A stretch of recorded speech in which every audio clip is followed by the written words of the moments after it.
So, since the very beginning, I talked about kind of the time we devoted to the value proposition, right? And I myself have thought a lot about this of, you know, what is the role of USDOT here? What is the role of the federal government? And how do we ensure that what we are doing is really not just a value add, but unique, right? Something that only we could do, right? And I really think a lot about that. What are the things that we can do as USDOT, as part of Flow, that you just for structural reasons or otherwise, would have a really hard, if not impossible, time doing in other places, right? And we talked at the beginning about some of those structural items, right?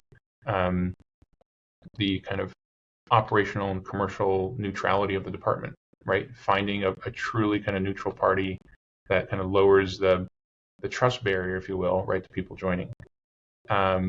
The ability and kind of convening authority of the federal government to bring all these folks to the table, right? Who otherwise might not be at the table, who might work within their particular part of the industry, but maybe don't work kind of broadly across it.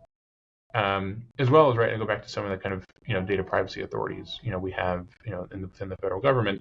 And those three things to me combined really are kind of three unique attributes of Flow and of the department's role that, I don't think exists in another institution, right?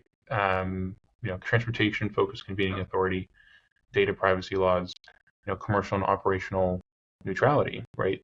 I can't think of another organization, that has those characteristics. And I think those, if we have our kind of three-legged stool here, are really the three on principle, right? They're the kind of the three core foundations of why Flow works, right?